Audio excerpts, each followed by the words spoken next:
Hello friends, this is Miss Medico channel, and today we are going to discuss various methods of moist sterilization.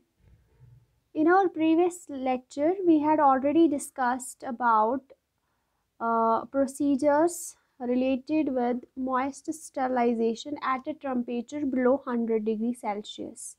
Now in this video lecture we are going to understand moist heat sterilization at a temperature of 100 degree कि 100 degree Celsius के temperature पे हम लोग moist heat sterilization करेंगे तो उसमें से कौन कौन से प्रोसीजर्स आएंगे इसको हम लोग स्टडी करेंगे।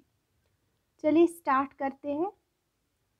Eight a temperature of 100 degree Celsius पे हमारा सबसे पहला जो प्रोसीजर आता है वो है बॉइलिंग।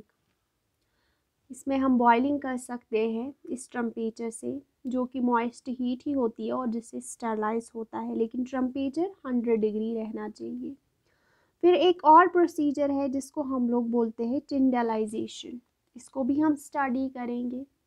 एक और प्रोसीजर इसमें आता है स्टीम स्टरलाइज़र का यूज़ करते हैं at 100 degree Celsius for 90 minutes. तो ये जो टेम्परेचर है हमने इससे पहले पढ़ा था टेम्परेचर बिलो 100 डिग्री, और उसमें हमें प्रोसीजर्स पढ़े थे पैस्चराइजेशन, इनस्पिसेशन, वैक्सीन बाथ, हमने स्टीम फॉर्मल्डिहाइड स्टरलाइजेशन पढ़ा था जो कि बिलो 100 डिग्री सेल्सियस पे हमने प्रोसीजर स्टडी किए थे। अब हमने ये स्टडी करना है कि 100 डिग्री सेल्सियस पे कौन कौन से प्रोसीजर्स स्टरलाइजेशन के हैं। पर्टिकुलरली जो मॉइस्ट हीट स्टरलाइजेशन है उसके 3 प्रोसीजर्स हम लोगों को स्टडी करने हैं। एक इसमें आता है बॉइलिंग, दूसरा आता है टिंडलाइजेशन, तीसरा आता है steam sterilization at 100 degree Celsius for 90 minutes. तो ये सारे वन बाय वन हम लोग स्टडी करेंगे। सबसे पहला जो प्रोसीजर है जिसको हम लोग बॉइलिंग बोलते हैं, ये हम सबको पता है कि हम लोग बॉइलिंग करते हैं। जैसे वाटर को बॉईल किया जाता है, उसमें जो भी जर्म्स है उनको किल करने के लिए। तो बॉइलिंग हम लोग 10 to 30 मिनट्स तक के लिए करते हैं, और इससे क्या होता है, इट में kill most of the vegetative forms. इसमें जो भी वेजिटेटिव फॉर्म्स होते हैं बैक्टीरिया के, वायरस के जो फॉर्म्स होते हैं वो डेड हो जाते हैं एट 100 डिग्री सेल्सियस जब हम 30 मिनट्स तक के लिए बॉइलिंग करते हैं।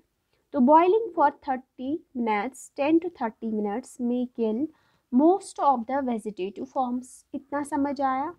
बट मैनी स्पोर्स, लेकिन इसमें जो स्पोर्स होते हैं दे विथस्टैंड बॉइलिंग। बॉइलिंग से स्पोर्स को कुछ भी नहीं होता है फॉर ए कंसिडरेबल टाइम। बहुत टाइम तक के लिए अगर हम लोग रखेंगे तो स्पोर्स को कंसिडरेबल टाइम तक कुछ भी नहीं होता है बॉइलिंग से।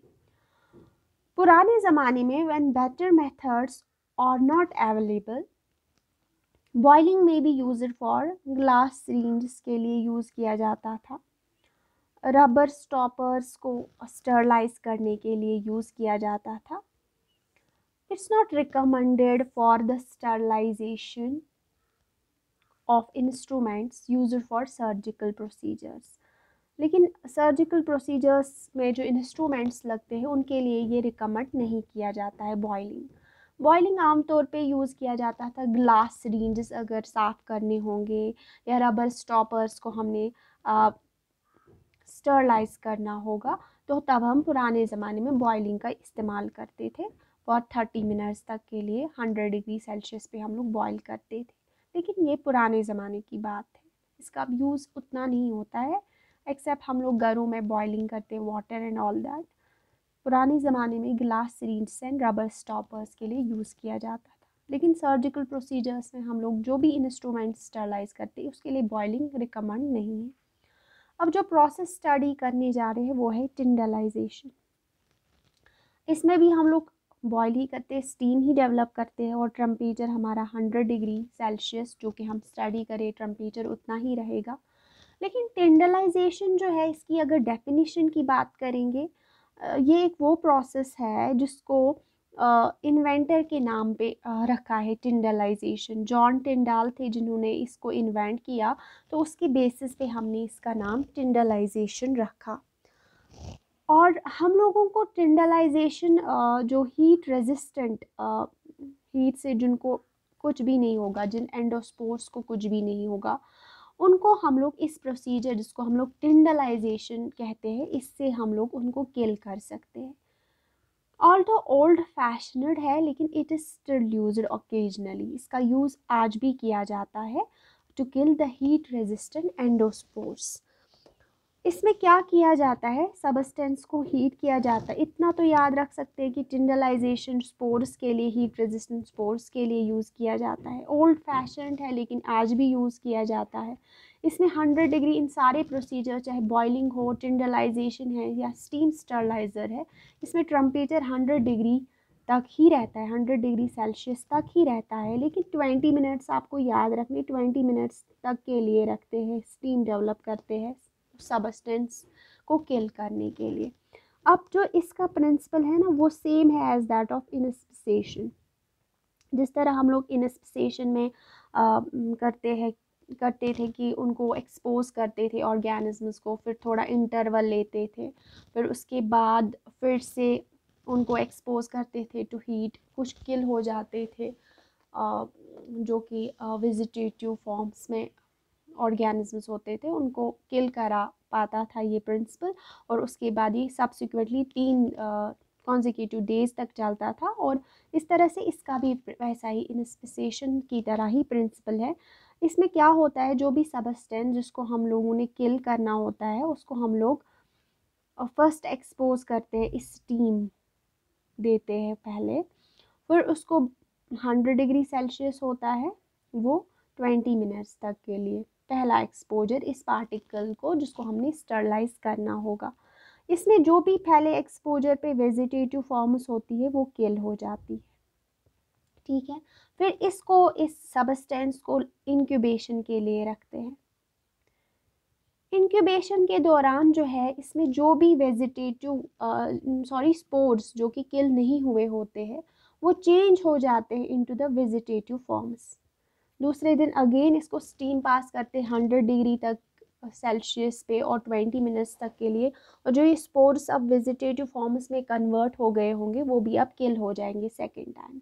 फिर जो स्पोर्स वहाँ पे बचे कुछ, उनको फिर से इंक्यूबेट करते हैं। और इंक्यूबेशन के दरमियान क्या होता है, अगेन तीसरी दफ़ा जो भी स्पोर्स होते हैं, अगेन वो चेंज होते हैं वेजिटेटिव फॉर्म्स में। फिर लास्ट पे अगेन ये प्रोसीजर दोहराया जाता है और जो भी फर्दर वहाँ पे वेजिटेटिव फॉर्म्स है वो किल हो जाता है। और इस तरह से सबस्टेंस पूरी तरह से स्टरलाइज होता है। वही कहता है, principle is that first exposure kills all the vegetative forms, जैसा कि मैंने कहा, and in intervals between the heating, जो कि मैंने कहा कि हम लोग हीटिंग के दौरान, स्टीम के दौरान इनको इंक्यूबेट करते हैं। And in intervals between heating, the remaining spores germinate into vegetative forms. इस इंक्यूबेशन में जो भी रिमेनिंग स्पोर्स होते हैं, बचे हुए स्पोर्स, वो जर्मिनेट हो जाते हैं वेजिटेटिव फॉर्म्स, और which are killed by subsequent heating, और जिन्हें फिर हीट किया जाता है, स्टीम किया जाता है, जो कि फिर किल होते हैं। ये 3 दफ़ा दोहराया जाता है। जिस तरह सेम इनिस्पिसेशन में होता है, वैसे ही टिंडलाइजेशन में होता है कि इस तरह से बार बार जो है सब्सिक्वेंट हीटिंग के थ्रू जो भी बचे हुए स्पोर्स हैं उन्हें जर्मिनेट किया जाता है इंटरवल्स में इनटू वेजिटेटिव फॉर्म्स, और लेटर ऑन किल किया जाता है। ये था टिंडलाइजेशन। अब हम टिंडलाइजेशन के यूजेस पढ़ेंगे। हम लोग ये बता रहे थे अभी कि टिंडलाइजेशन जो है, हम लोगों इसमें स्पोर्स जो है सब्सिक्वेंट हीटिंग के थ्रू पूरा स्टरलाइज करते हैं। तो इसका यूज़ जो है वो हम लोग स्टरलाइजेशन ऑफ एग, सीरम या शुगर कंटेनिंग मीडिया, हमारे पास कल्चर मीडिया होता है, एडिटेड मीडिया, जिसमें एग होता है, सीरम होता है, शुगर होता है, तो उसको स्टरलाइज करने के लिए हम लोग टिंडलाइजेशन का यूज़ करते हैं। अगर इन सबस्टेंसेस को हम लोग हाई टेम्परेचर देंगे या ऑटोक्लेव में रखेंगे, तो ये सबस्टेंसेस डैमेज हो जाएंगे, जो कि एनरिच्ड मीडिया की ज़रूरत है, ये खुद डैमेज हो जाएंगे, तो वो स्टरलाइज कैसे हो सकते हैं। तो इसलिए इनके लिए बेटर है टिंडलाइजेशन। जो कि ऑटोक्लेव में सब्सटेंसेस डैमेज होती है उनको बेस्ट है टिंडलाइजेशन के थ्रू हम लोग स्टरलाइज करते हैं। अब एक और है जिसको हम लोग स्टीम स्टरलाइज़र कहते हैं। इसमें टेम्परेचर अगेन 100 डिग्री सेल्सियस रहता है फॉर 90 मिनट्स। टिंडलाइजेशन में हम लोग 20 मिनट्स तक के लिए रखते हैं, 20 मिनट्स, टेम्परेचर 100 डिग्री ही रहता है। टिंडलाइजेशन में ये भी स्टीम स्टरलाइज़र है लेकिन टेम्परेचर 100 डिग्री होता है सेल्सियस स्टीम का। इसी पे तो बॉइलिंग होएगी, स्टीम डेवलप होगा, लेकिन 90 मिनट्स तक के लिए रखते हैं। ये कोच्स एंड अर्नोल्ड्स स्टीम स्टरलाइज़र भी बोलते हैं। कोच्स और अर्नोल्ड्स, जो कि फिगर के माध्यम से आप देखिए, ये फिगर एक स्टैंड है, यहाँ पे हीटिंग का अरेंजमेंट है, इसमें वाटर है जो कि बॉयल होता है 100 डिग्री सेल्सियस पे 90 मिनट्स तक के लिए और स्टीम डेवलप होता है। और ये रखी गई है परफोरेटेड ट्रे। परफोरेटेड ट्रे पे हम ना सब्सटेंस रखते हैं जिसको हमने स्टरलाइज करना है। तो देखते हैं अर्नोल्ड्स या जिसको कोचेस स्टीम स्टरलाइज़र भी बोलते हैं। इट्स यूज्ड फॉर मीडिया, उस मीडिया के लिए यूज़ किया जाता है which are decomposed at high temperature of autoclave. जिन सबस्टेंसेस को स्टरलाइज करना होगा लेकिन वो हाई टेम्परेचर पे जो है ना वो डैमेज हो जाते हैं, तो उनका तो यही करना होगा, यही प्रोसीजर अप्लाई करना होगा स्टरलाइजेशन के लिए।